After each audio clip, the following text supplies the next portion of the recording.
Cool. All right. What's up, everybody? Apparently, we are live. Should be kicking in any minute now.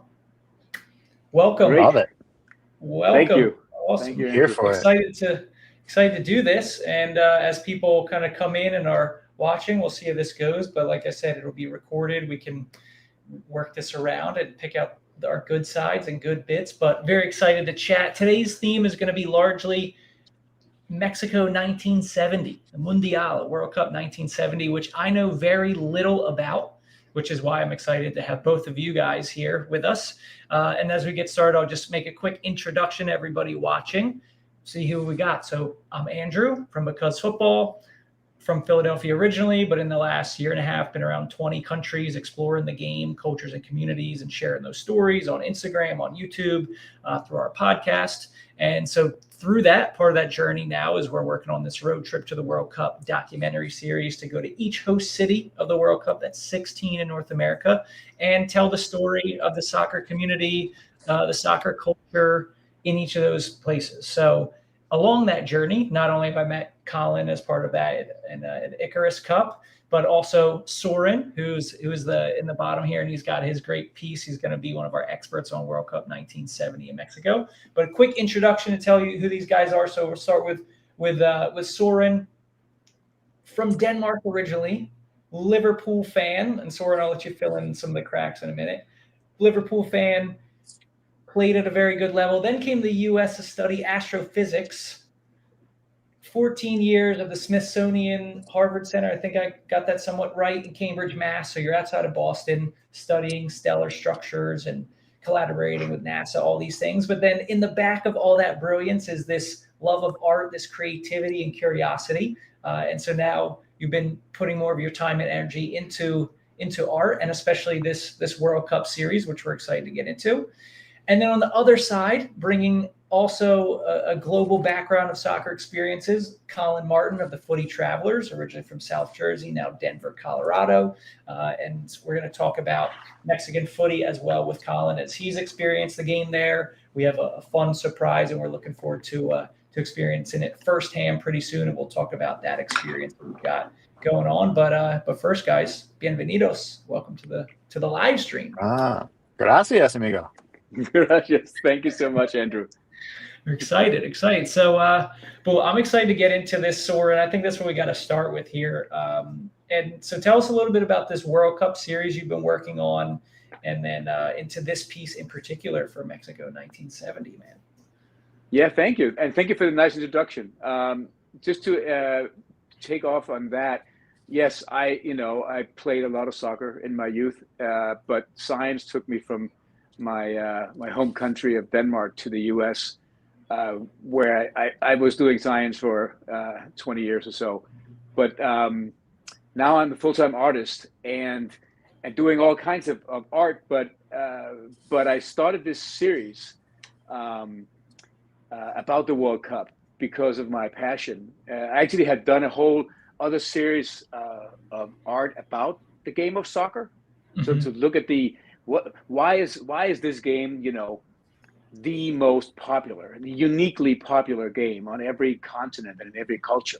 What is it about this beautiful game that makes it so that, it's being played and loved and watched on every continent by all peoples? You can't find an island that doesn't have a soccer field, right? So I had made a series about the game of soccer, and that, researching that, studying that, it always came back to the international game and all these incredible tournaments and teams and players. So at some point I decided that I wanted to make basically a visual art history of the World Cup. And so I'm in the process of doing that. I have done 10 World Cups now, and the 1971 in Mexico was the ninth of them. So it's all still before I was born. Yeah, it's fresh. How many World Cups are we at in total now, guys, by the way? What's 2026 going to be? What number? That haven't played ever? Yeah. 23. Ooh. 23. It's going to be the 23rd. Okay. Yeah. All right, so 23rd and 26th. And Soren, I have here sharing on the screen just some of your other collections, like you said, of different balls. The stadium piece, which that's part of that, is in our road trip to the World Cup documentary series. We'll actually put more of that feature. This one, the rivalry I love, is Messi and Ronaldo. All of this, and when you told me about it, I couldn't believe it. Like, all of this is just data and statistics from their careers. Like, there's no actual lines in this piece. It's just like the data piece of the trophies, all those things. Like, it's just incredible, and it's kind of built like that. So some of your experience, your chops here is unreal, man. I'm no artist. Is that impressionism, Soren? I don't know where it fits into. It's impressive. It's impressive for sure. No, thank you. I call it sci art, because I use a lot of inspiration from my scientific background and career. So, I always found some artistic beauty in the language of science, because, scientific results, data, diagrams, and graphs, they tell stories, right? So, for example, that piece there, the fact that I pretty much like painted it with performance data on Messi and Ronaldo, so it has this like double meaning. It has all these layers of meaning. Every line, every shadow has a story about them, about their actually accomplishments. And so I do that a lot in this sci art of mine, and I use data and scientific results in it. So I call it sci art. Nice, very cool. Yeah. So I'm gonna take this off for a second. I'm gonna let you. We'll put a little more focus here on this piece, 1970. So start us off, man. It's Mexico. We're right after 1966, which was England, right? Which was like pretty much the first like really globally like published, because of TV, like very publicized tournament, right? It was like 66 starts to get a little more mainstream, with some sponsors in that, right? And then how does 1970 follow that up? Yeah, 1966, you're right, was the first sort of really commercial. They started with mascots and merchandise and stuff like that in England. And it was broadcast. I don't know if it was completely global, but it was broadcast on television. Actually, television broadcast started all the way back in 54 in Switzerland, but very limited. Okay. Yeah. Maybe like but England was and stuff. Yeah. Yeah. But 1970 Mexico was the first that was globally broadcast in color. Okay. And it matters, right? 100%. To all of a sudden see these international soccer. It's a lot about the colors, right? We're very proud about the colors of our flags, right? And our national team uniforms. So to see the Italians in blue, to see the Germans in black and white, to see the Brazilians in yellow and blue, and all the other teams, it was I think it was a lot more significant than it sounds like to begin with. Yeah, we can't really appreciate, I think, that like it's just been so normal for us, but as far as like creating an engaging, exciting, entertaining product, I mean, seeing Brazil's jersey, just that is just it's an experience, right? I mean, I actually grew up with I still remember my parents' black and white television. You guys are way too young, but can you imagine watching soccer today in black and white? Not at all. No. I mean, I've seen clips. I can imagine, seeing it visually, but that experience now, knowing what color TV is like, that's not the same. There's a lot of association with your favorite team or your national team or whatever is in the colors, right? So I also, talking about color, when I do make these pieces. So for example, every piece, this is the 1971 that was hosted in Mexico, the dominant colors in the piece are the colors of the host nation. So in this one, you will notice the red and the green and the white in this piece are dominant because it was hosted in Mexico. And I can see like the red, like kind of starting in that upper left, and I'm going to bring this up as well for everybody in a little more detail on the screen. But yeah, you can see like the outline of Mexico behind, but it really fits in. I actually just noticed it now when you mentioned the color, because it really just fits in so seamlessly with the with the panels on the ball, you know, and just the way you kind of like fit it or overlapped it there. And that's a good point. I mean, so the colors are inspired by the host nation with their flag and their uniforms. The sort of the dominating motive or shape in every one of them that I've made is actually the patterns of the ball, the leather, the pattern, the patterns of the leather pieces sewn together to make the official match ball. And this one is in particular dramatic and obvious because this was the first time that this the truncated icosahedron, as it is called in mathematical geometry. You got to run that back. Icosahedron, is that what I'm catching? I'm going to get my pen. Hold on. Spell that. It's an icosahedron is basically 20 triangles put together, and it's one of the Platonic solids. First popularized by Plato a couple of long time ago. But they're rotationally symmetric. These Platonic solids. Truncated means that, so if you take 20 triangles and you put them together, you have something that actually looks pretty round, but it will have these painful spikes where 5 triangles meet in a point that you wouldn't want to kick, right? So if you cut those spikes off, those tips off, that's the truncation. You will basically do that in 12 places. And if you cut the tips off of 5 triangles, you get a pentagon. And if you do that, if you cut the tip off all 3 corners of a triangle, you get a hexagon in the middle. So it's a little hard to maybe imagine, but basically you get 12 pentagons and 20 hexagons. And that is the classical football, right? Yeah. So the classical football is a truncated icosahedron. It is 20 hexagons and 12 pentagons sewn together.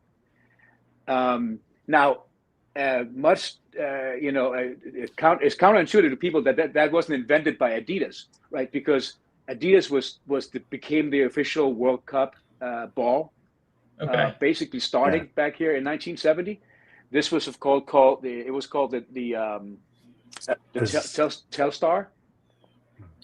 Okay, that was the 1970. All right. Yeah, and it was black and white also to help make it more visible on television, especially back in the black and white days. But it was actually that design of the ball was invented by a Danish goalkeeper called Ejgil Nielsen. You told me this actually, but we need to check if that's, there might be a little Danish bias here, Soren. Oh. Is there some fact checking that needs to happen? Is that what? Yeah, go ahead. If I can spell icosahedron, God. Yeah. My big takeaway from this section of the conversation so far is that the classic football is not a sphere. It is a whatever that word is, truncated. We'll have Soren tell us what it is, but. Yeah, so if you're looking at the geometrical shape of a truncated icosahedron, of course, it will be like, in math class or geometry class, each pentagon and hexagon will be flat, right? So it's very round, but it has these flat surfaces. But then you put in a rubber bladder and a valve, and you start pumping air into it, and those flat surfaces, of course, become round, and you actually have like this, huh? Yeah.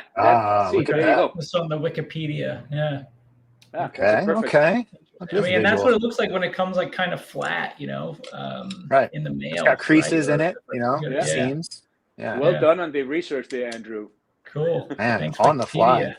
And now I know how to spell. I can't even. I still can't. Icosahedron. Yeah. Icosahedron. Yeah. And I think I did see. There's a lot of math on that page. Here we go. Introduced by Ejgil Nielsen, 1962. Yeah. Danish goalkeeper. He founded the Select Ball Company. You guys are familiar with the Select Balls? Oh yeah, Yeah, that was Ejgil Nielsen. He was working in a shoe factory. He was back then there were no full-time professional soccer in Denmark, so he was the national team goalkeeper. He was playing for the Ball Club of Copenhagen, and he was working in a shoe factory, during the day with leather and he decided that he was going to make better soccer balls. And so he started that back in the 50s, I think. But in '62, Select were the first to introduce that design, which became, it's a universal symbol of soccer, is that 100%. black and white truncated icosahedron. So Yeah. that was all Eichel.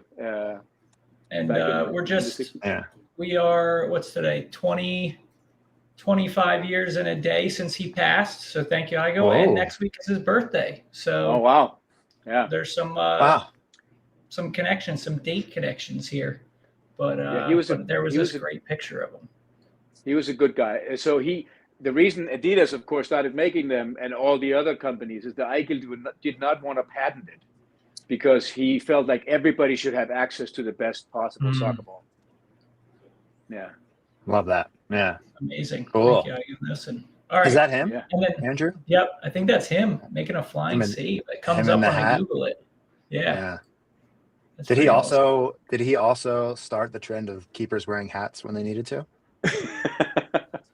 Looking good. That's stylish block hat. out the sun. Yes. Yeah. Oh my God. Very well. There. Don't get me started on clothing. When you start researching those old World Cups, I mean, I'm sure you guys have seen it. You know what the referees were wearing, what the goalkeepers were wearing. It was hilarious. Yeah. Soren, we already talked a lot about math and how that plays into the ball, which is the centerpiece of all of these World Cup project pieces you're doing. Math makes me think of school, which makes me think of other subjects. And one of them is history. There's a lot of history in these pieces. And I couldn't help but notice when Andrew pulled up the larger image for everyone, that running list, there it is, that running list of countries and how some of them aren't around anymore. I mean, just this glance I'm looking at, I can see Czechoslovakia, of course, we know broken apart after the fall of the Soviet Union, which is there listed as well. And also you have, West Germany. Can I take us a little bit into the history that's included in a lot of these pieces and how you sort of researched all that? Yeah. Sorry, will you ask me to do that or? Oh, yeah. I mean, you're the expert. You're the guy. How did you decide maybe to include different historical elements?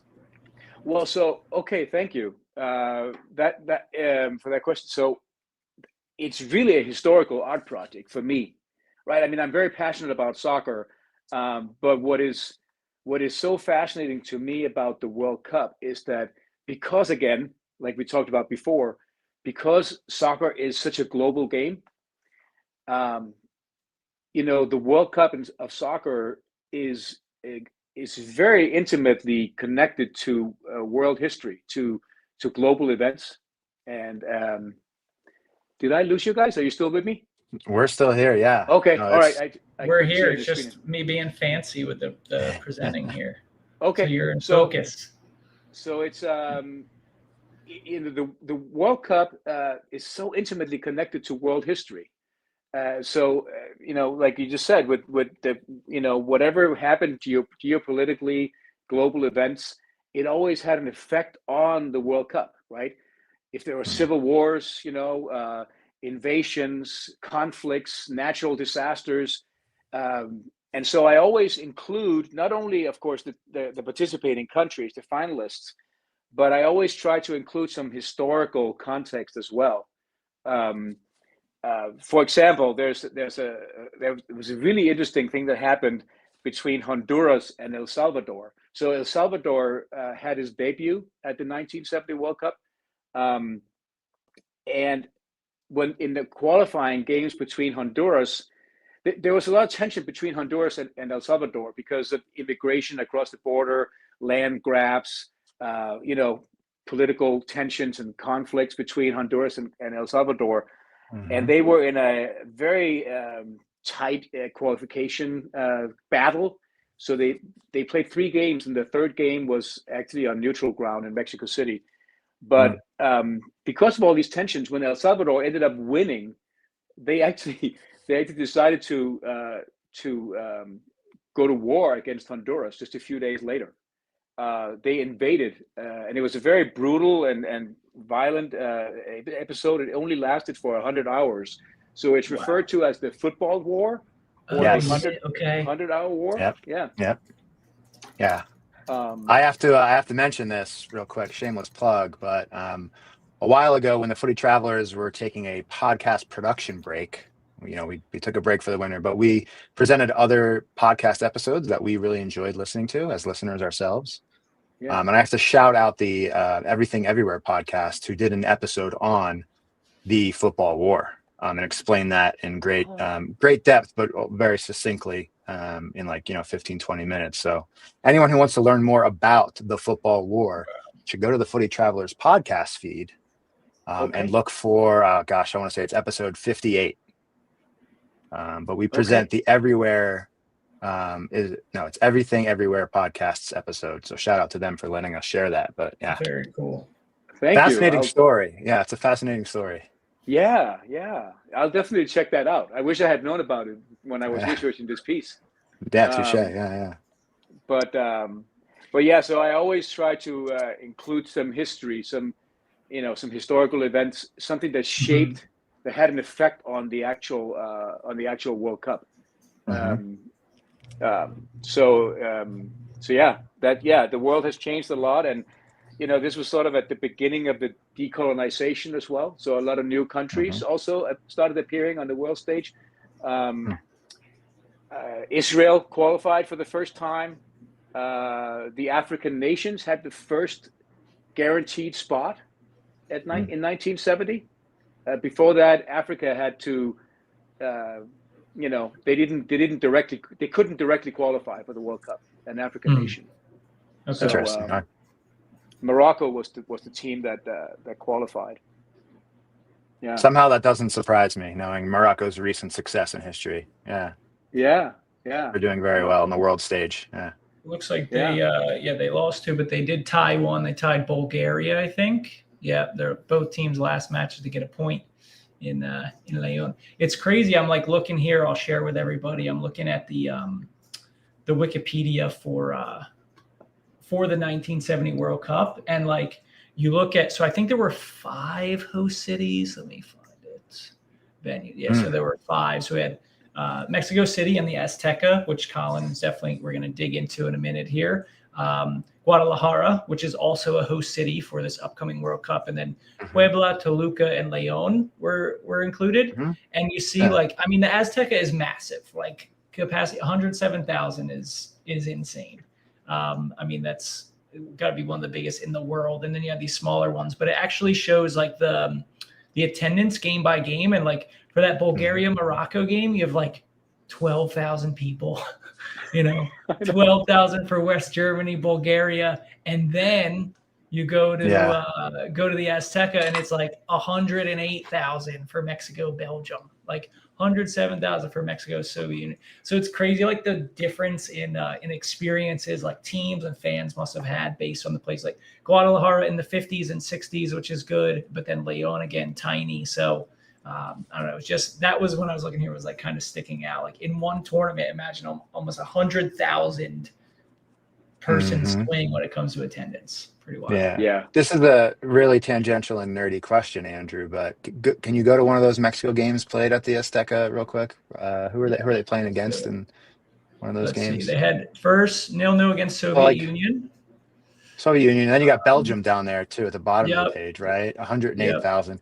I'm just imagining being a Belgian player in 1970 and thinking about what size of stadium am I used to playing in?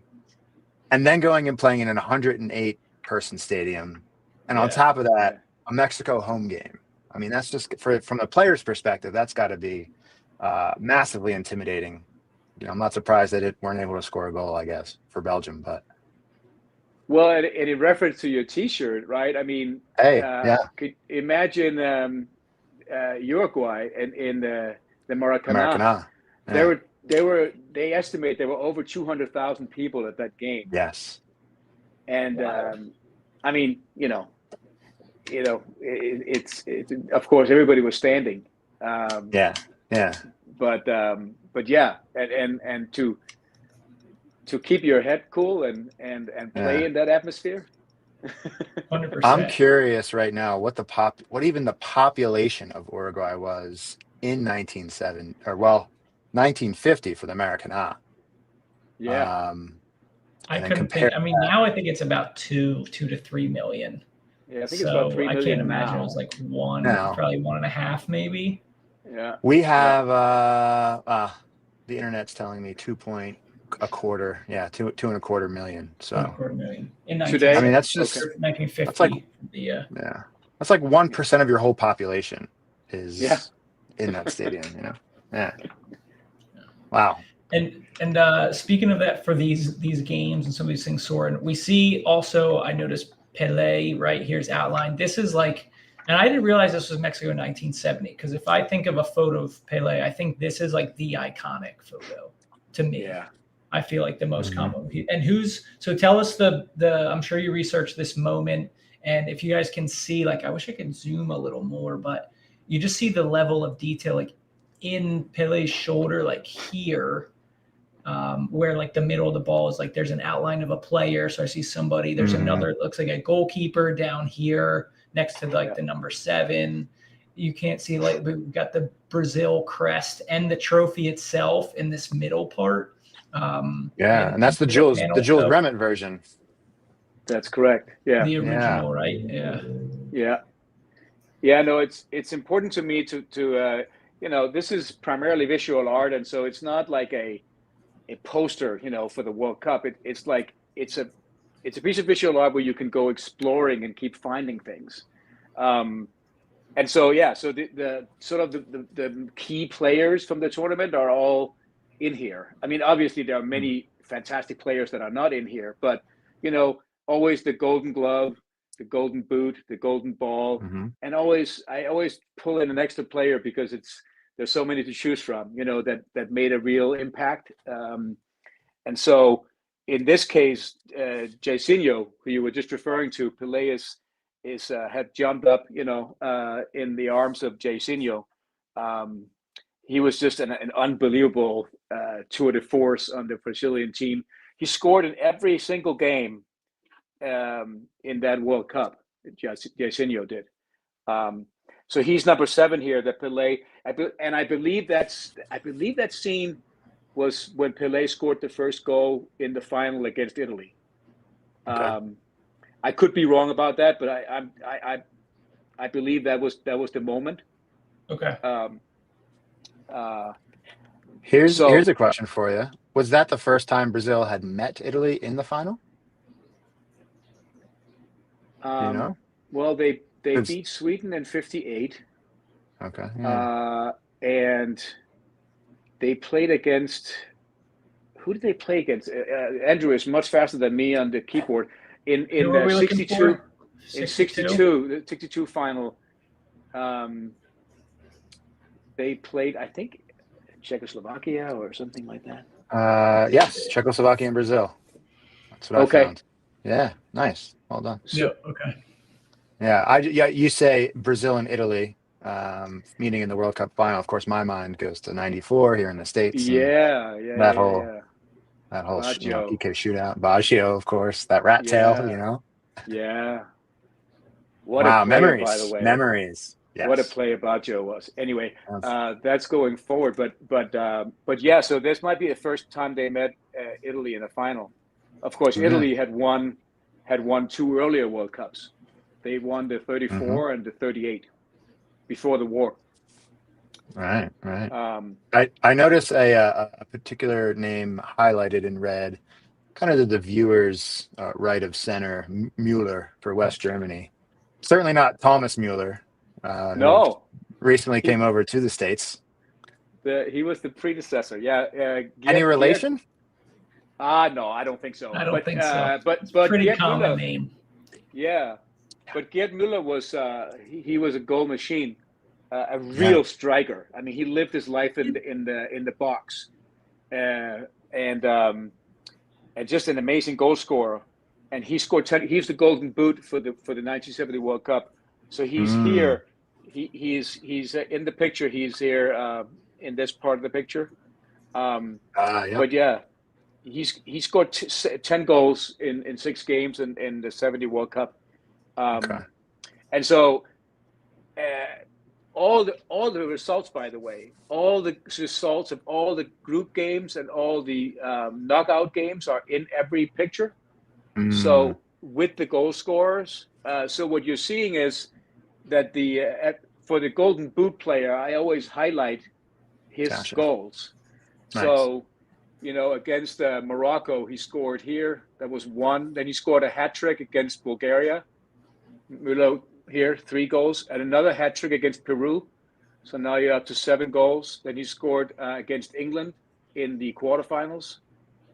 And he scored again in the semifinal, 2 goals against Italy, which, by the way, is referred to as the game of the century. It was like a 4-3 game in overtime. Is it really? Yeah. And Franz Beckenbauer dislocated his shoulder and played with a sling. He kept playing with a sling, Okay.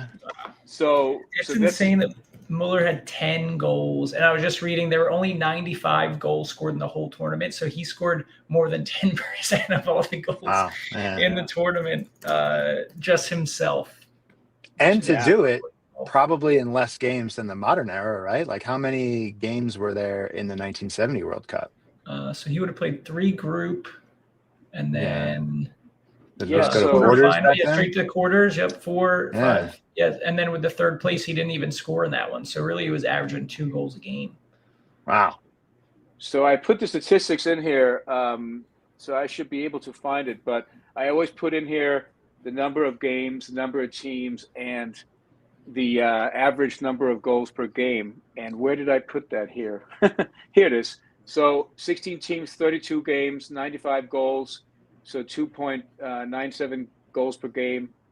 So he was unbelievable.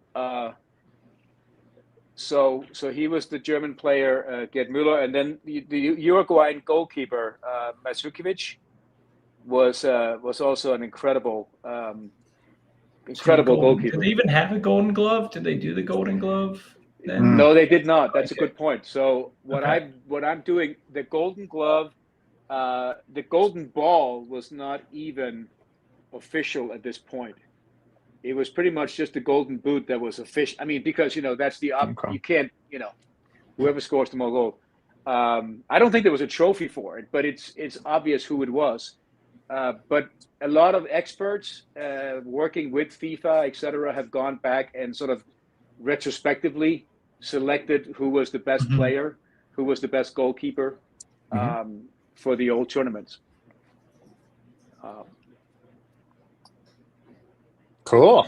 Yeah. Well, there's a lot, not just visual art, but visual education and fun facts and figures. And when you talk about art and galleries and things, I kind of my mind goes to that person who just sits there and stares at the piece and really like lets it soak into them a bit. And I feel like someone viewing this on a wall somewhere could just soak in so much, not only visually, but like for a fan of the game who really wants to know some of those nitty-gritty details of any particular year that you've done in this series.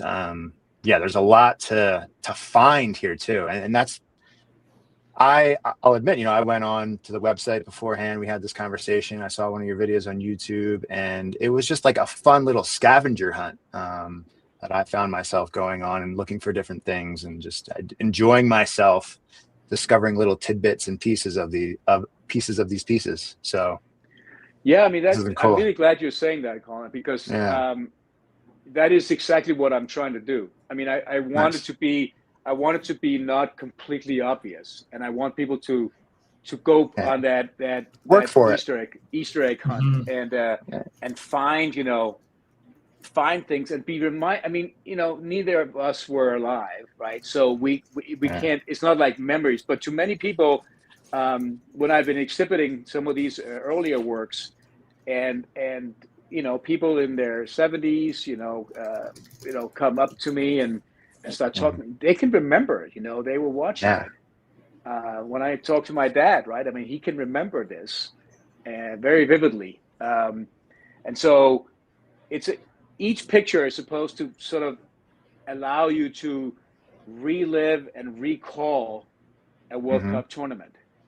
And then, when I'm done with all 22 together, they almost become like one piece, right? One history. But each individual piece is supposed to retell the story of a World Cup. Nice. But as you say, Colin, it's like not just like there should be some effort involved. There should be some time involved. You should be like satisfying to find this and that over time. Yeah. It definitely is kind of like an experience of going through all that and then uncovering and I think that's what I like about it too. You've even got things like in the bottom right, you have some of the is that like the crest or like the advertising. I see next to that where it says 70 in gold, there's the Azteca, right, in Mexico City. Yes. The huge one we were talking about and how that is worked into it. I guess what was like from your research and looking into doing this, Soren, what was kind of the one fact or story or something that like really lit you up, or like something you didn't know before you think is kind of like made a big impact on you and is a big part of that 1970 World Cup story? Well, I'm always so I played the game myself, not at the level of these players, but enough to know how difficult it is to be, to stand out. I mean, this is coming back to like we talked about the Messi and Ronaldo piece that I made earlier. Mm-hmm. I'm just deeply fascinated by these incredible players that manage to, despite the fact that the competition is so fierce and everybody wants to win, they just manage to like float on top. Like players like Pelé and Jairzinho and and every tournament have those players that are just performing at an incredible level when the pressure stage. exactly. The biggest stage, right? Everybody is watching and in color for the first time in 1970 as well. Yeah, so that always fascinates me. Those stories about these, and I always try to read into their stories, like their whole career. I don't always put that in the pictures because it would be too much, Mm-hmm. but I love to read about their careers, how they started out, where they played, how many teams they played, how long they played. So that's always really fascinating, both the individual players and the teams. I mean, for this one, the Brazilian team is, also refers to as the greatest team ever. Definitely up there. And the last goal they scored against Italy in the final. I don't know if I of course have researched this and seen it on YouTube many times, but you should look it up. I mean, the goal they scored to 4-1 in the final. Don't tempt me. He's looking it up. I mean, it's one of those goals where they play it up all the way. They win the ball in front of their own box and they dribble and pass it all the way up. And Pelé ends up making this like pass, without looking to Could you imagine the beauty in the passing? I've seen that on the highlight reels. Yeah, I know it's amazing. But there are some interesting facts about this. Actually, that was also really fascinating, guys. When you go through and you research some of these old World Cup. So you could not before, is that what you're saying? You just could not. If you had an injury, you were just down a man, or they had to limp around like with a broken shoulder, or a broken arm, or a torn muscle, or you could not substitute. So this was the first World Cup where they allowed substitutions. Huh. Isn't that crazy? Okay. Yeah. Again, it's one of those things you just take for granted. You don't even think about it, but Now we're up to 5, right? Yeah. 5 over 3 windows, basically. Yeah. Huh. And this was also the first World Cup where they introduced yellow and red cards.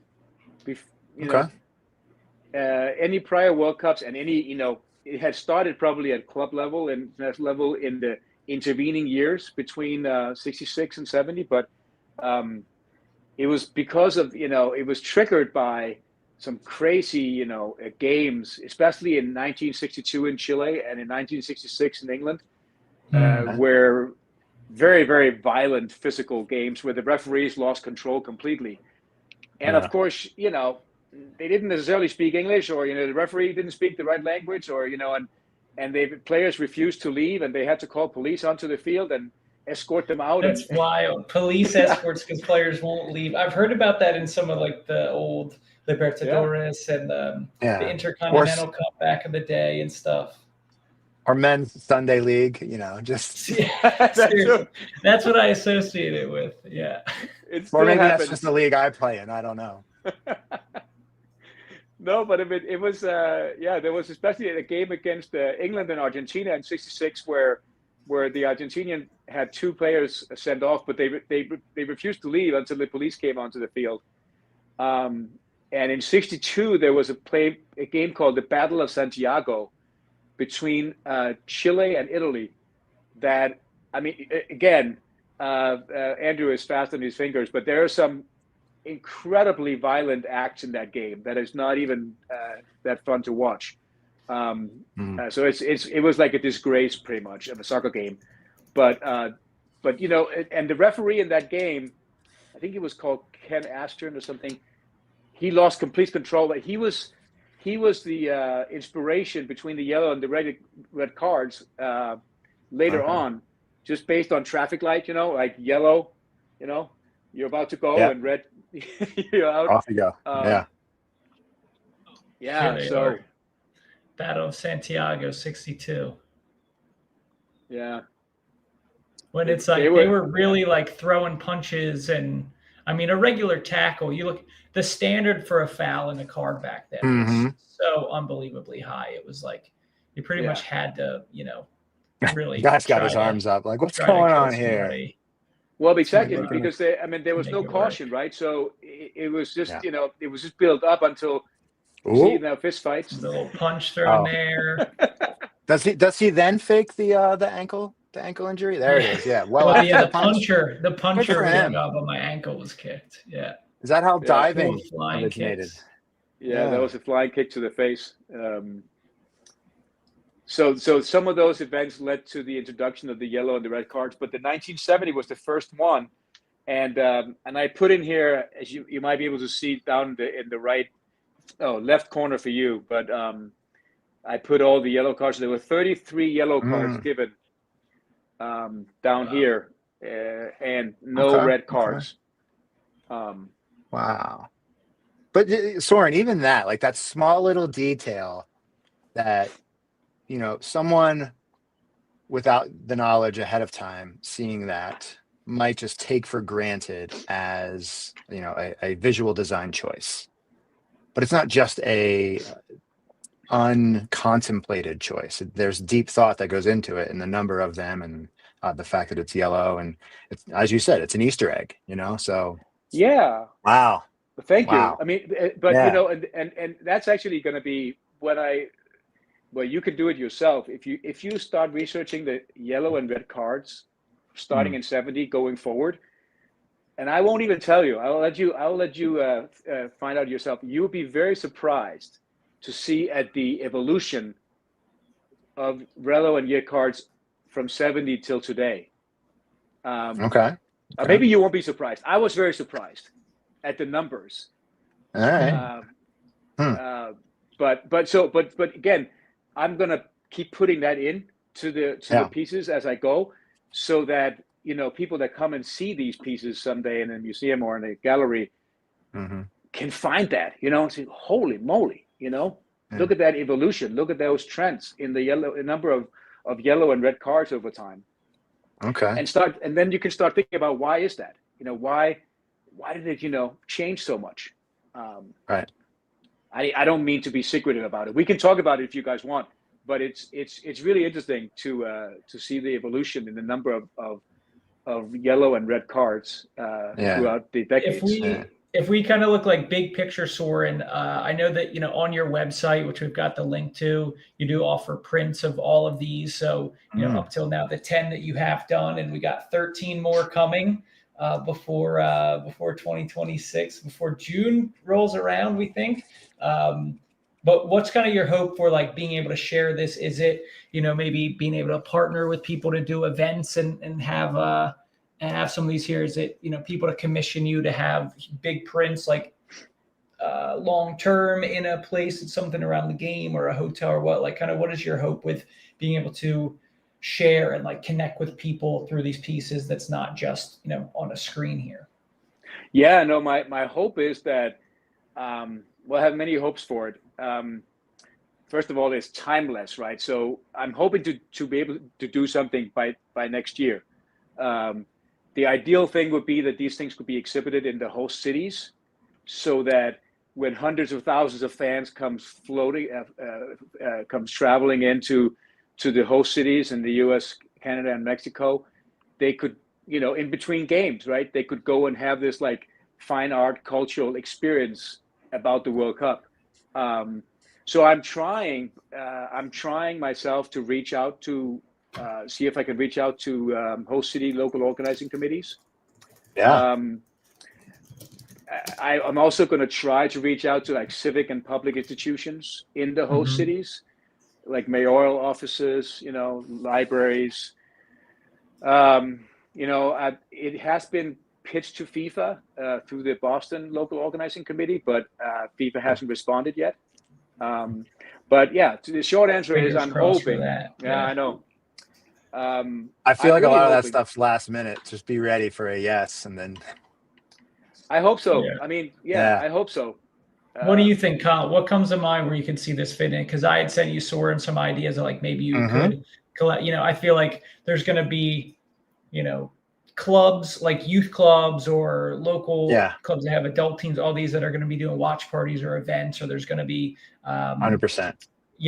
A bar or something, or like different places, or there's going to be these fan festivals, even if it's not the official city, right? Like obviously that's the goal, and that would bring so much more like depth and history and tradition to anything, as being to have this series like in Houston, somewhere around the big fan fest, or in Philadelphia or wherever it might be. And then you talk about the 94 piece of all the cities that are overlapping from the 94 World Cup.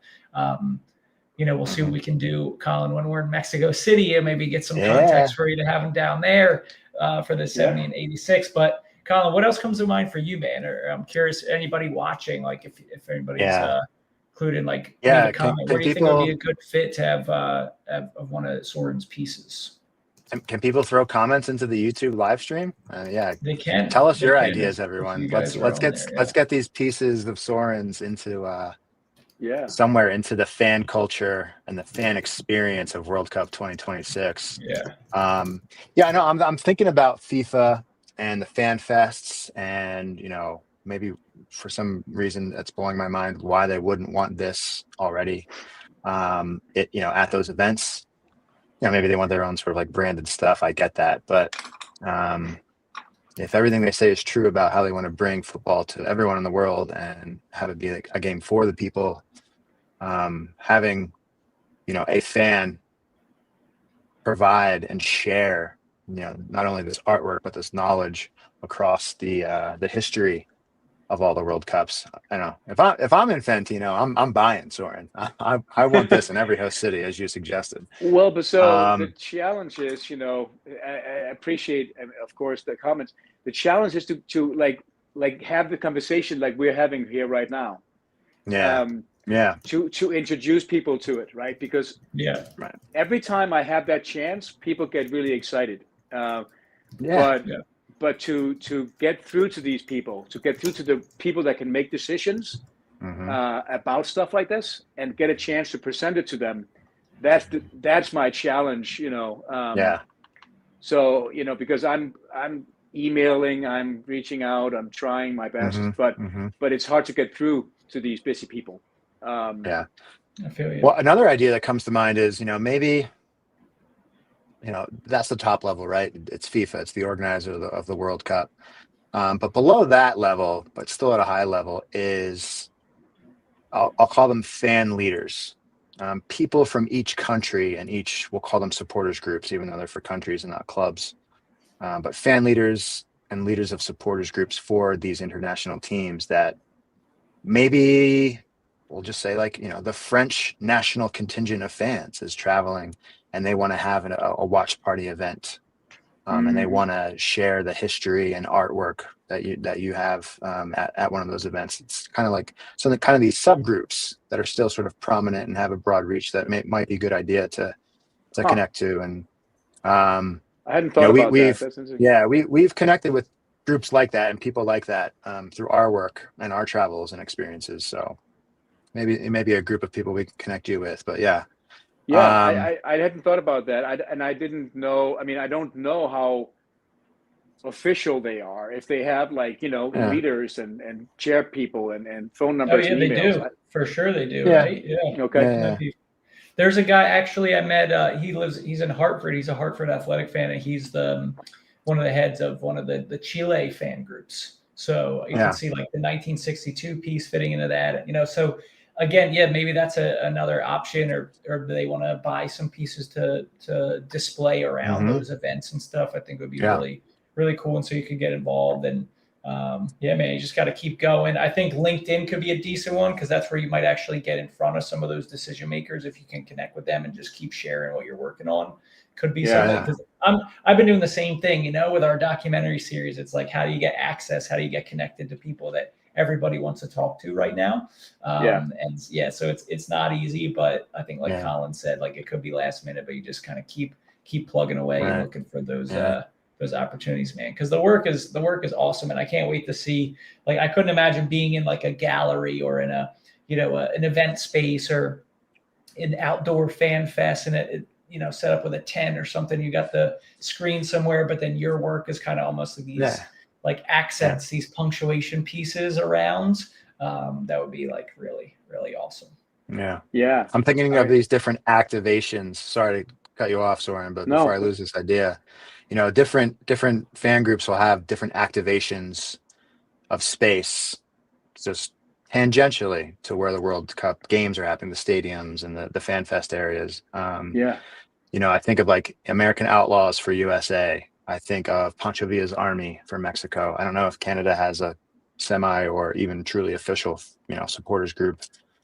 Sorry, Canada. Just new to the scene, I guess. Let's check. But as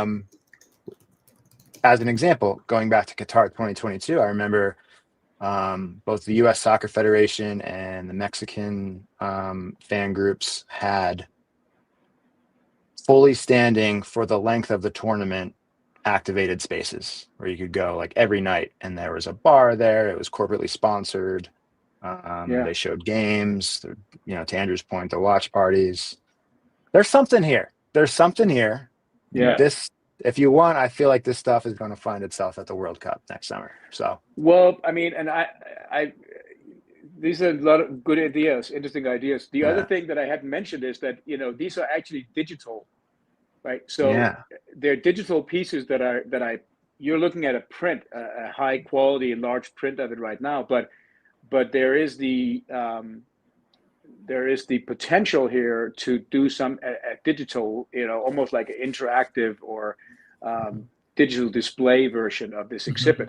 So it's very flexible and could be fan zone adjacent, or could be, so yeah, I mean, I'm very hopeful. It's so much fun to do it though, like what we talked about. So I'm gonna shoulder on and make all of them and hope for the best and then try my best. But what we do know is that soccer is not going to go out of fashion anytime soon. And these are like timeless pieces, right? Like these are like every World Cup you have this, and yes, it was for the 2026, but there's all these connections that you can make, which is going to, like the next World Cup 2030, there's going to be the Argentina location. There's going to be Uruguay. All right. So it's like, you're going to have those pieces too. There's so many ways to kind of build those connections. And Colin, yes, there is a Canadian, what's it? Unofficial soccer supporters group, the Voyageurs. And I can't tell if they're like 100% legit for Canada soccer or not. But it seems like they're kind they got a of Wikipedia page. So yeah, they do. Yeah. So even though they say they're unofficial, but they have a cup, they got all that. So awesome. No, so you got to keep at it, man. You got to keep at it. You want to do, maybe if you need some creative bursts, you might need to to come. So what are you working on now? Which one? 82? Are you working on? Well, Or I 78? can, if you allow me, I can show you the Sneak next one peek. Oh, yeah. is Hey. finished actually. Ooh. Can you see? I'm No, looking I up don't know. here. Yes, I can Yeah. see. Yeah, You yeah. guys see? So maybe you want to guess where it Let was? me, I'm trying to do this. Talking about 82, huh? Is it centered? Yes. It's centered on your screen, Soren. Yeah. Yep. I think Andrew's trying to find Yeah, let me the full make it screen version bigger. for you. Yeah, I'm like not being able to figure it out right now. You had this. There we go. Custom layout. We're almost there. Here we go. Now I know how to do it now. I have my guess, but I'm gonna wait till it shows up. Here's Yeah, a bigger. I feel like that's pretty big. Yeah. So can you see? keep it- Can you recognize some of the players in there? Yep. So I see yeah. Beckenbauer. I think I see Beckenbauer raising it, and now I do see the bottom left, so it's giving it away. Because I was trying to detect like a country or something, but yeah. So we got West Germany 74, huh? Yeah. Okay. So and you got Johan Cruyff, which of course was the big, fantastic player, and with big Beckenbauer in that tournament. Yeah, you got Sepp Maier down here, was the German goalkeeper. Okay, and, I'm seeing him now. And the top scorer was a Polish player. I don't know if I can say his first name, but Grzegorz Lato. No kidding. All right.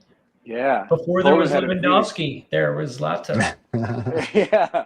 No, Poland had a really good tournament actually in '74. So. Nice. Yeah, but so that is pretty much finished. So now I'm working on 78. You guys remember Argentina. where that was? Yeah, Argentina. That's gonna be a heavy one, man. Yeah, that's a heavy World Cup.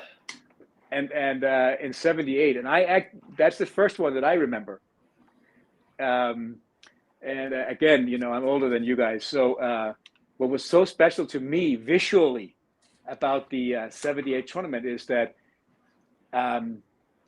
they threw confetti, like little pieces of paper, like crazy, all the fans, and so the field was like peppered with white pieces of paper. And as a child, I had this like dream, like fantastic visual effect, like playing soccer on a green soccer field peppered with the confetti. That was very fascinating to me. And then for some reason that I should actually have tried to research this, but I will, of course, when I started. But the goalposts in that tournament had a black band painted near the bottom of every goalpost in Argentina at that time. And I'm not sure about the significance of that, but I thought it was really cool as a child that they had that black band around the goalpost. That's a big one for you, man. Yeah, you're first as a child. That's going to be, there's a lot of memories, and you're all that wrapped up in there. That's going to be awesome.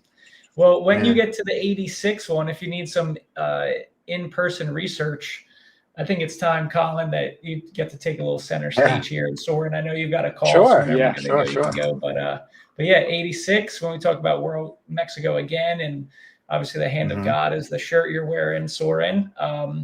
But yeah, just kind of on that topic of Mexican footy history, check this out. You ready for this?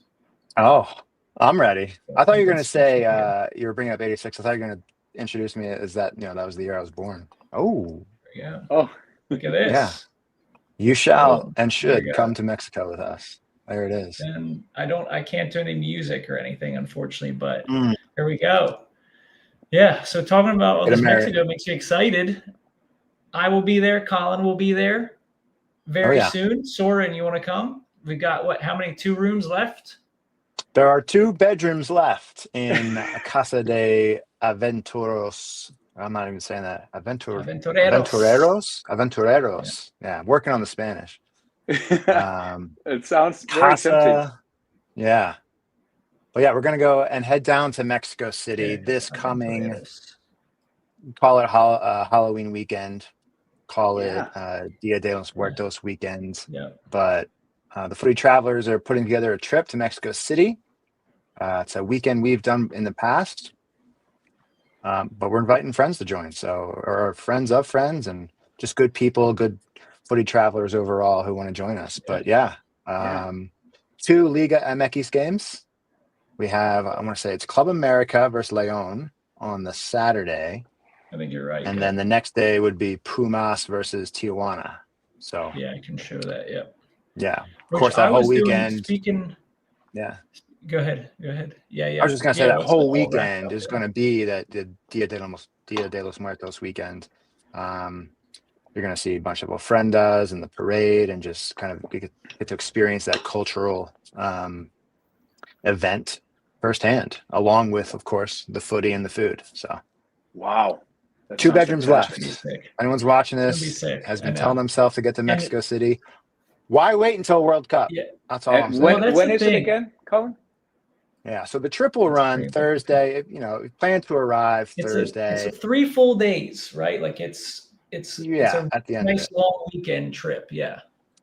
Yeah, arrive Thursday, have Friday, Saturday, Sunday, and then we can all depart Monday or stay. But we have the house till Monday morning. So yeah. Apart from the football and the food and the holiday weekend, we'll be doing other stuff like a Lucha Libre evening. So we'll get to go see some Lucha Libre Mexican wrestling. We will also be doing a market tour / mezcal tasting, led, of course, by a local guide. It's going to be a great time. It's going to be a great weekend. Mexico City is also I'd call it, it's a big foodie scene lately. There's a lot of like Michelin star restaurants now and cocktail bars.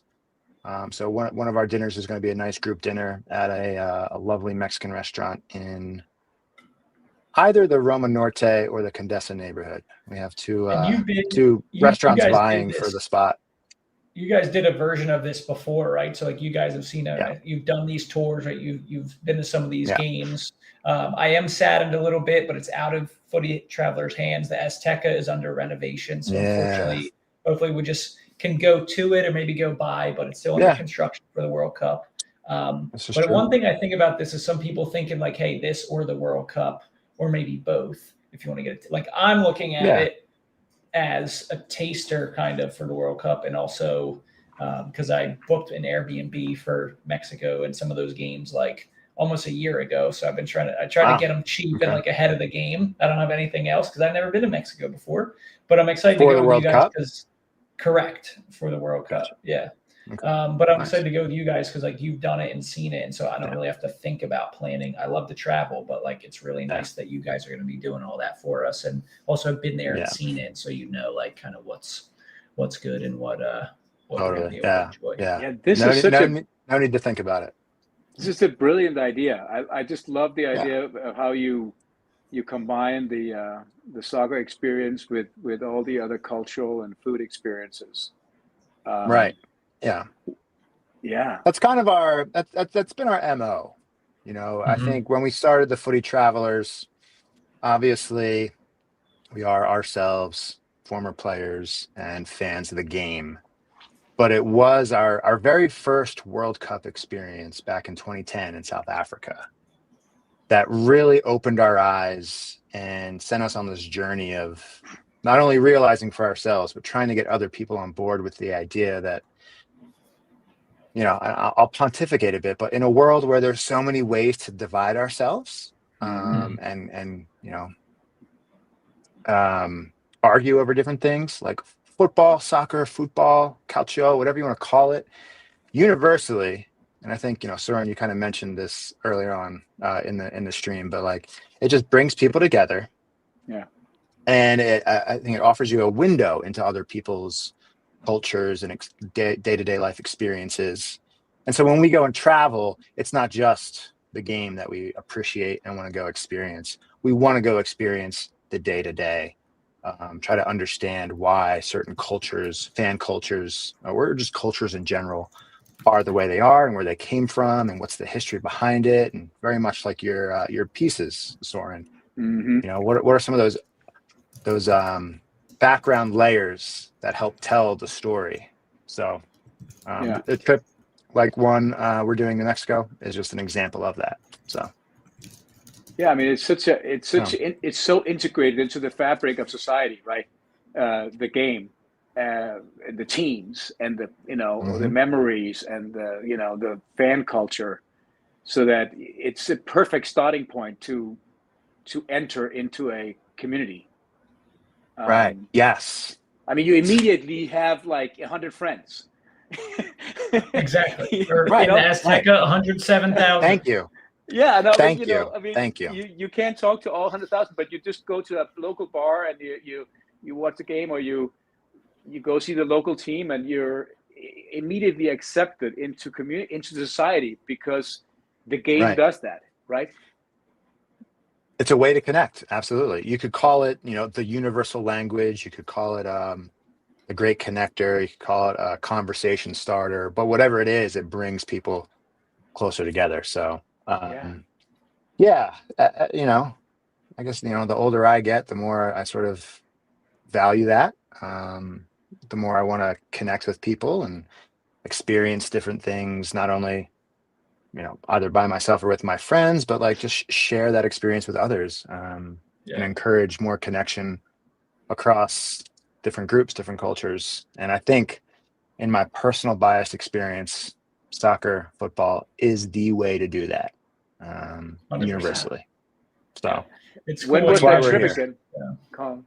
That one's Say going to again? be October 30th, right? October 30th. This one, that's not correct. There's less than 5. Generally speaking, it's an old post. Rooms have sold, so rooms That's are moving. good. There's only 2 left at this point. I think you Yeah, have But some. Soren, it's October going to be 30th. October 30th is when we get the house, and then until November 3rd. The core days will be the Friday, Saturday, and Sunday, which will be October 31st, November 1st, and November 2nd. But And is the meeting point Mexico City, or do you travel together from somewhere else? no, people are going to be coming from all different corners. We have a group coming from Southern Florida. My comrade in arms, my fellow footy traveler for life, Mike, is coming from Baltimore, Maryland. My wife and I are coming from Denver. Andrew from now the Tampa area, I guess, right? Yes. Would you call that what? North? No, just call it Central Florida. It's like West Central Florida, I think. West Central. Got it. Yeah. Trying to think who Good else. website. Great group, just great group of people. Oh, another person from the East Coast is also going to be joining us. But we'll have some English speakers. We'll have some Spanish speakers. It'll be a good time. Some couples. I'm looking some couples. forward to We got it. some single We're gonna have a great travelers. time. Yeah, exactly. It's going to be a good time. It's not necessarily just like a lads trip, which has its place, No. but like it's going to be much more well-rounded and thing. It's like, yes, we're going to be enjoying. Right. It's like, we're going to have mezcal and tequila, but we're also going to like learn about it a little bit as we enjoy. It's not just like straight, all that. And then the luchador, the game. I think it's just like a really well-rounded experience that I'm excited for. And I think what you were talking about, Colin, with like kind of the way we connect with people. I don't think it's any secret that like, if we look at the world now, there's a lot of tension points. There's a lot of nasty stuff happening, as really always is the case, but it is what it is. And Colin, you talk about Soren, you talk about the soccer war, all of those things. But it's like, for me, one reason I'm excited to go to Mexico, not only because I love the food, not only because in the United States, I've met so many amazing Mexican people, but I've still just never been there myself. But it's like, how can I, and I think because we also have the desire to like share it as well, like how can I kind of experience and then share like what it's like to go firsthand? Because there's in the news, there's a lot of things about, U.S.-Mexico relations. Obviously, there's a lot of things happening at a high level that are like not really how the average person in either country and culture feels. Or at least what most of the average people feel. And I think, again, and soccer is typically one thing where it does connect us, where like there's a very fierce rivalry between the Mexico and the US for sure. And so like, I'm looking forward to experience like the domestic game and get to know more about Guadalajara, about in this case in Mexico City. Hopefully maybe I'll be able to personally get to Monterrey separately, but like just learning more about Mexico and then creating these bonds like through the game to be like, hey, I know there's a lot of crap going on right now in the news and headlines and all these things where like, give you guys a abrazo, like give you guys a hug, like our southern neighbors. At the end of the day, we're neighbors. So like, I can't think of a better way. Food and then footy to like kind of meet people on that level. Yeah. I will say, footy might be the initial connector, but I think it's the food where you really, spend time and bond with someone. So we always have to make that a part of it, of course. Yeah. But what you're kind of saying right now, Andrew, is bringing up for me the idea that I kind of had when we went to the 2018 World Cup in Russia. Yeah. Of course, the U.S. didn't qualify, No. but we're still going, right? And, we still want to be a part of it. And around that time, 2018, so it was kind of post 2017, which was when all the sort of news and we'll call it politics of the 2016 election came out. How much meddling was there from Russia in the United States election, this and that. Yeah. But what I went into that trip kind of thinking, or at least keeping an open mind for, and gladly discovered, my suspicions were confirmed. But it's just the idea that people of a country are not the politics of a country. Yeah. And so when you go and you actually travel and physically put yourself in these environments, in these places that at home seem foreign and are reported a certain way, you connect with it or experience it differently. And often you connect with it and experience it in a more genuine, authentic way, because obviously you're physically there and you get to see the place and the people, most importantly, 100%. from that firsthand perspective rather than a secondhand perspective.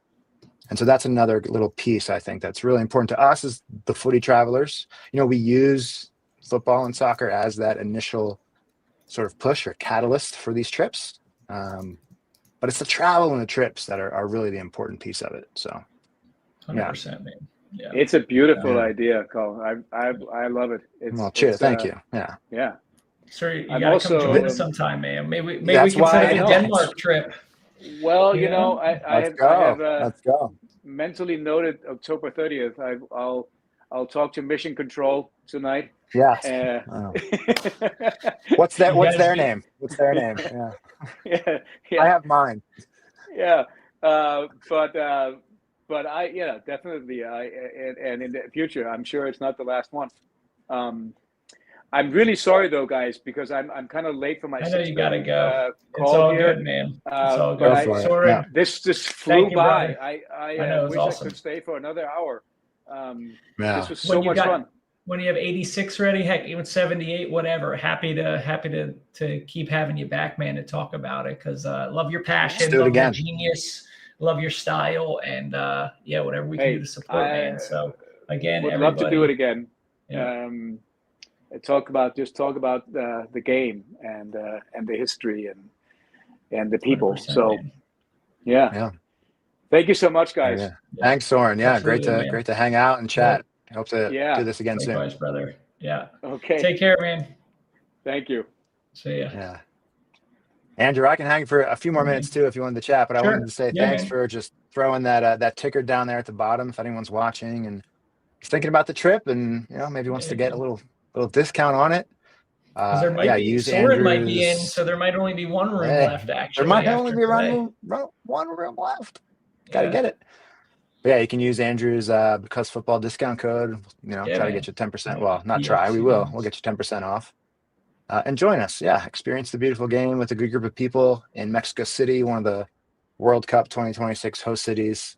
Before all the chaos of World Cup 2026, and during one of the most iconic cultural weekends that that country and city can offer. So 100%. That's what sticks out to me. Like, like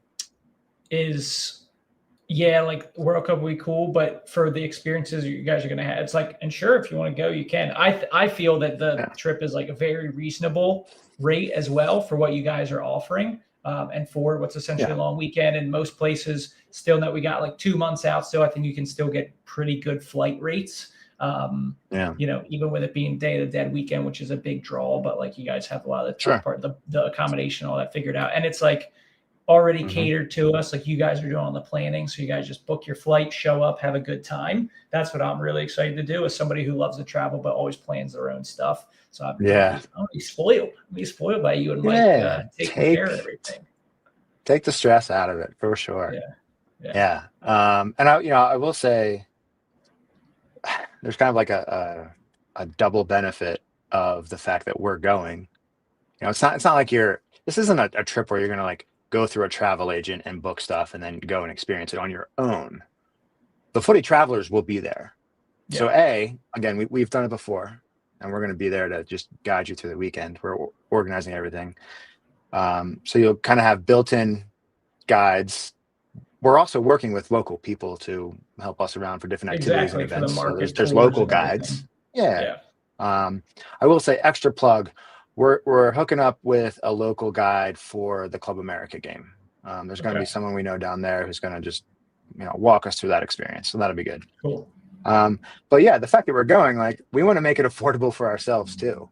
Like I'm paying for my place on the trip. So as an individual, that's my reality.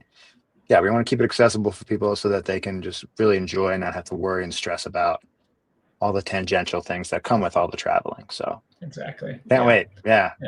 No, excited, man, for sure. And I was actually doing some research. Speaking of some of the itineraries, so we're going to see Pumas play, right? Right. Okay, so they've always been like, that's a badge that has always stuck out. I'm going to bring this up. I learned an interesting thing about Pumas the other day. I'm going to bring this I up. did as well. I'm curious what yours is, and maybe I can either reaffirm or share mine. So I always thought, like, and I'll preface this for everybody, my knowledge and understanding of Mexican football at this point is like, I've watched probably growing up in the US, like a decent amount of games. Every once in a while I'll pop it on. It's on Telemundo, TUDN, whatever those ones are, the different channels and stuff, or you're in a restaurant maybe. And so Pumas is always like a badge that has really stuck out because it's so like straightforward, but there's something very, very cool about it. And just like the very clean, like, very clean. You kind of like Pumas is easier to remember for most people versus like I don't know, even like Leon or Guanajuato or like Club Tijuana or whatever. Guadalajara. Like there's a little tougher for the the English native speaker to kind of roll off the tongue. But if you notice the colors, is it anything related to the colors of the badge? Or colors of the club? The fun fact that I learned is not related to the colors. So go ahead. So we're not going to have overlap. So we're going to have two fun facts for you guys. So what I learned the other day is that the colors are a tribute to the University of Notre Dame. They got their colors from Notre Dame because, and I didn't do a deep dive, but I was just reading their Wikipedia, because one of their football coaches helped develop. So UNAM Punas is like the Universidad of UNAM, North America, National Autonomous University of Mexico, right? So it's like one of the national universities of Mexico, like what it stands for, UNAM. So, and I need to do more research, but like a fair amount of Mexican clubs have like a university background or like started through a university in some way. So I guess there was a coach that came. Let's see, Robert Tapatio Mendez coached the team 1946 to 64. So I guess they had an American football team at the university at the time. Wait, can we pause? Yeah. Was this the original Ted Lasso? Actually, yes. It was like Ted Lasso and Rudy. Was it? Yeah. Ted Lasso Let me see. plus Roberto Rudy is Mendez. Pumas. Yes. So if you're one of those footy fans who has come into the game because of something like Welcome to Wrexham or a show like Ted Lasso. So this is the original Ted Lasso. Maybe this is your team. Maybe this is your Mexican team. Robert Tapatio Mendez has a Spanish Wikipedia, which I'm going to bring up. Okay. I'm not getting. I don't want to test my Spanish reading. I think if you go to the upper right, but the other languages. It doesn't have another one, and I'm not getting the Google Auto Translate option. Oh, here we go. I don't do it almost. Give me a second. Just gonna go for it. Did you the copy the classic copy paste into Google Translate? I can do it. Here we go. Translate. We can do it in here. All right. So it's gonna come up right here. I don't know if we can see it. Translate full page. Let's see. All right, we got it. Boom. We have the Okay. technology. All right, so Mexican-American football coach. Mm-hmm. Wow. Innovated by practicing right. plays that later become classics. Created a playing philosophy inspired by his team Pumas de la UNAM, Okay. the national university. So Wow. real quick, Under the I also want to pause. Okay. Was he a Mexican coach of American football? I believe Or so. was Looks he like he a was born in. Mexican-American football Looks like he was coach? born in what is it, Jiquilpan, Yeah. which is Yeah, in okay. Michoacan. Yeah, so he's Mexican, but where's the Notre Dame thing coming? Let me see. 1935, recently arrived in the country, never played American football. He's invited because athletic talent attracted attention. Passed it. So there was an American coach, Charles B. Marr, who was his coach. Okay. He won Is there 5 championships. do a quick Control F on Notre Dame? Yeah, what Will that work? Yeah, let me see. I'm not seeing that. So where's the connection? Interesting. I get that he's but where's maybe this Charles Marr guy was the also maybe because of the American football tie. Later on, there was then a look towards American football, and they picked Notre Dame as an inspiration. I don't know. I'll do some research of my own real quick. Yeah. Okay. Did a tour of the U.S. Pumas Compared the Unam. players to an intelligent first animal, the puma. That would later become the official name. He worked under an assistant to Bernard Hoban. So there's got to be the Unam Golden Horde. So there has to be either this Hoban guy or this Marr guy must have been Notre Dame. I'm Googling their names. Yeah. The initial Google AI response is just that they're it was simply just a tribute to Notre Dame that happened during the 20s when American football was gaining popularity in Mexico. Interesting. Okay. So I don't know if it's a direct connect. Oh, yeah, no. maybe Hold like on. it's an inspiration. Like the inspiration. It says that during the 20s, because probably American football was gaining that popularity in Mexico, Notre Dame coaches helped with the development of the American football program at the university. So, all right. There we go. All right. But very interesting. Yeah.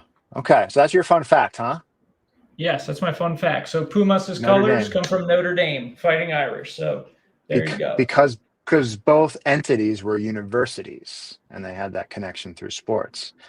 Mine is also, I'll call it a university-based fun fact. But I didn't realize until recently, and getting ready for this trip and preparing different activities and things, that UNAM, the university itself, is a UNESCO World Heritage Site because of all of the artwork now and murals and things. The pun you made on that one Instagram post. Yes. Very clever. First we nom on some food, and then we unam at the university on a World Heritage Site. Yeah. So it's like the campus is what's so renowned? Exactly. It's the campus of the university that is the World Heritage Site. It's not the stadium per se. But and is that a confirmed stop on our itinerary? The stadium? Surely. The campus. Is the campus? Yeah, the stadium is pretty much on/amongst the campus. So with that day's game, kickoff is right now slated for 12 noon. So it'll be an earlier game on a Sunday.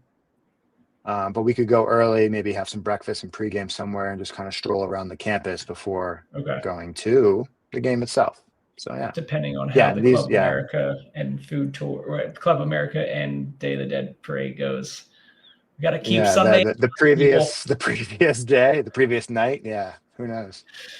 Yeah. But this is maybe we'll end our massive weekend. The glory. Or we'll end Saturday with the game on Sunday, if you will. Yeah. We'll just go through the night. Yeah. Who knows?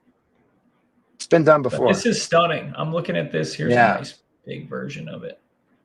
Yeah. We got scroll up a little bit and show us that. Yes. Exactly. Yeah, with the mountains, the background, the sunset. Wow. Yeah. Wow. So this is your travel. I wonder. Yeah. Yeah, I want to say so. Definitely some sort of stonework versus painted. Yeah. I want to say it's a mosaic. At least some of the ones I looked at are mosaics. These pieces on campus. Really cool. A lot of like indigenous symbols, it looks like, and then they have like the church and kind of a mixture. And very cool. So this is a UNESCO World Heritage. So awesome. The university, UNAM, in Mexico City is a World Heritage Site. Yeah. Well, very cool. Where they play footy. What World Heritage Site? Yeah, what's the football stadium with the closest proximity to a World Heritage Site in the world? Yeah, that's a great question. That is a Because Football Footy Travelers stumper right there. Research stumper. Yeah, exactly. Here's the city, Estadio Olímpico Universitario. Huge open. Yeah, it is. Yeah. No. The good news here is that there's most of their tickets are general admission. So we can all just sort of get a ticket into the game, which we're providing for the trip goers, the guests, and we'll just, all go in and find our spot and just sit together and get as close to maybe midfield as we can. Yeah. Awesome. Yeah. Sweet. I'm only getting more excited after I learned about the 1970 World Cup, some of that history that Mexico has, and talking with Soren, and now, the trip. It's really just the tacos, man. That's all you have to say. At the end of the day, if nothing else works for you on this trip, you're just gonna you'll have tacos. You're talking about these like Michelin every restaurants. Meal. I'm like, if you dare take me away from the street taco vendors that we find, like I don't need to. I don't know, what's this Michelin? That's for like a month. That's for like 2 weeks, a month in Mexico City. Right. You can go to Michelin. I mean, you're gonna get it as part of the trip. So enjoy it. But there will be a daily, at least twice, opportunity for the street tacos.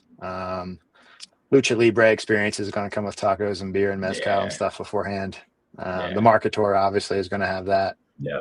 And then on that Saturday during the Day of the Dead parade, we're going to need some lunch. We know a spot. Cool. We'll get tacos. Tacos every day, all day, every day. Yeah. Let's go. Vamos. Awesome. Here we go. Cool. Vamos. All right. Yeah, man. That's a great way to wrap up. We'll end on tacos. I'm excited. Yeah. Yep. The website is below. The Instagram is below. Yes. There's only 2 rooms left, everybody. So andate rápido. Hurry up. Hurry up, man, because it's not that far away. And treat yourself. It's going to be an amazing cultural experience, footy, food, with a nice group of people, and it's planned for you, and it's very reasonably priced. So we've got the I'll pull up one last time. Share. We got footytravelers.com/trips. All right. Make sure you guys get over there. All right. Do it. Check it out. Hop on the page. Just click that. Yep. Click the availability button. And make sure, so this is the registration page. Make sure when you do that, it's up to you. Did that pop up in a new window? I'm going to reject. I'm not seeing it right. Yes, it did. You're right. There it is. When you get here, this is again all your details and things here. What's included: the match tickets, market tour, the mezcal tasting, the Day of the Dead parade, Lucha Libre experience, several meals. So we'll see which ones those work out to. But again, very, very reasonable, even for an amazing global city like Mexico City. So really only thing not included is like your flight and then any transfers to and from the airport. And then when you decide which room you guys want, which it looks like. So maybe a quick little note here. Yes. Yeah, there's basically, we'll call it 2 rooms left. I have to pull one of these rooms off for Andrew, actually, but there's 2 queen rooms left, and you're welcome to come as a single solo traveler, or as a couple who wants to share that queen bed and share that room. Both sort of travel setups or dynamics are welcomed, but the queen rooms are what is left, and once they get booked, the other ones will disappear. So get on it. And then, and then once you do that, I just want to show, because I checked it the other day. Once you pick that one, pop the BFCD, the MX25. Yes, do that. It gives you that discount. And right now it's just the just a deposit. So go ahead, pay that deposit. and then Deposits due now, yeah, and then come later on this month, or maybe even just into October, we'll ask for the full balance, and okay, yeah, we'll get going. September 30th. To September is the final. 30th. So you have, there it is. Yeah, 3-4 weeks, to pay that. But yeah, awesome, man. So excited. Can't Let's do wait. it. Yeah. Thanks for Can't joining either. us. And the podcast is going out too. So if you want to know more about Colin, get to know him better, we've got a podcast with him coming out. And then I think at some point I was a guest on yours as well. So that'll be coming out on the Footy Travelers. So both Because Futbol and Footy Travelers, we're here. Check us out and come in Ciudad de Mexico with us. Por favor. Cool. Let's All right, go. guys. Thanks for being here, Colin. Thanks for being here, brother. Check out Soren's work. He's amazing. Check out Colin's work, because Colin and Mike are killing it. Going to create not only this, but so many amazing footy experiences for people all over the world that they're curating and working towards, and excited to be able to share with you guys. Thanks for being here, and check out more live streams. If you're watching this after the fact, maybe leave a comment if you liked it. What do you like to change? We're figuring it out. This is the first one, but I loved the way everything went. I learned a ton, and I hope you guys did too. And we're entertained and educated, because that's the goal here. Because Futbol. Why not? Why not? Cool. All right. See you guys next one. Peace. See you.